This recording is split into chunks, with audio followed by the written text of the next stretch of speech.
surrounded by her handbag, heels, jacket, and other stuff. "Grace, we've talked about this. I can't keep on tidying up after you. I have studying to do," I said as I picked up her things. Suddenly, Grace sat up, rested her head in her hands, then looked at me with sad eyes.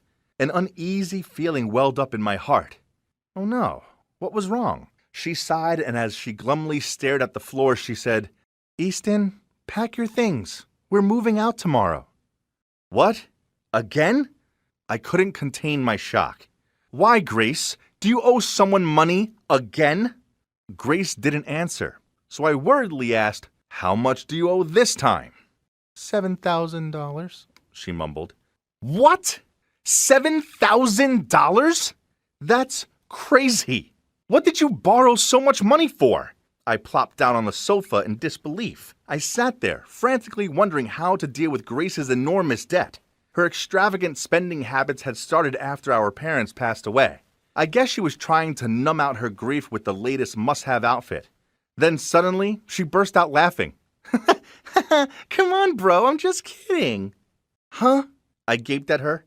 "Grace, it's not funny. For an instant there, I actually thought we'd have to elope or something." She grinned at me.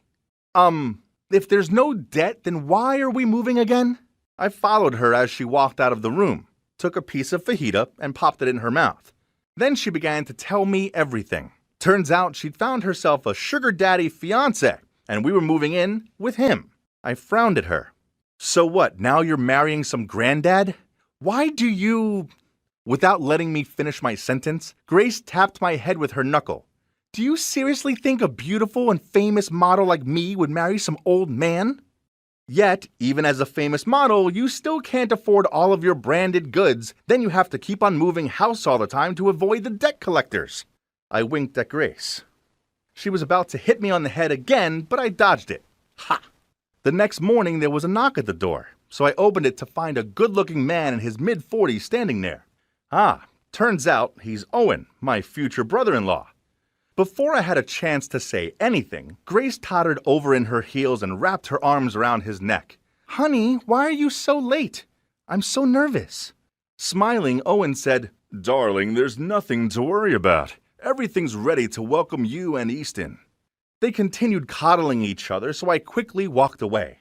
Seeing them like that gave me goosebumps. Ugh, cheesy. Owen drove us to his house. Well, I say house, but it was more like a royal palace. Inside there was a classic design to the place, with a luxurious style. I spotted a girl about my age sitting on the couch. Her arms were folded and she had a disgruntled look on her face. Owen looked at her and said, "Vivian, why are you still sitting there? Come and welcome your stepmom and uncle."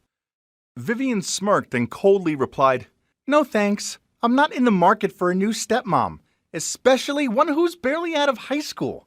Then she stormed off, slamming the door behind her. Oh no, she hates me! Does she? Seeing Grace look worried, Owen, though obviously a little angry, still tried to reassure her. "It's okay, she's just being a typical teenager. Give her a few days and I'm sure she'll be fine." As for me, I was I had to admit that I was very nervous. Vivian's sharp-eyed look had made me feel uncomfortable. I mean, I think a tank full of sharks would have been more welcoming than her. Looks like my new home life wouldn't be easy. The next morning, while I was helping Grace take some pictures of her posing in the living room, for the gram, she suddenly yelled so loud that I had almost dropped the phone. Hey, take that dog out right now! Hurry up! I turned around and saw Vivian walking what looked like a white cloud across the room. Seeing that, I ran toward her and said, "Vivian, please take it outside, as Grace is allergic to dog fur." Vivian rolled her eyes and replied, "This is my home, and this is my dog." Then she smirked as she let go of the dog lead. Oops! Her fluffy cloud dog immediately ran over to Grace and started barking at her. Grace yelped out, grabbed the pillow, then tried using it as a shield as she continued to scream at the dog to go away.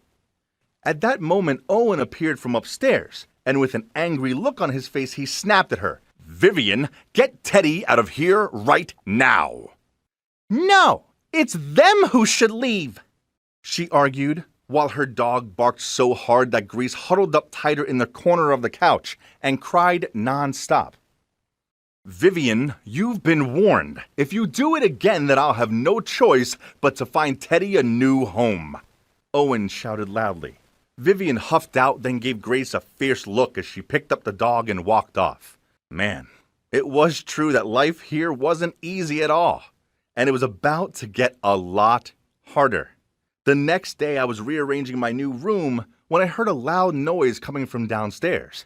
I went to check it out and found Grace instructing two maids on where to hang a giant print from one of her modeling photo shoots, and laying on the ground was the picture of Vivian with Owen and her mom.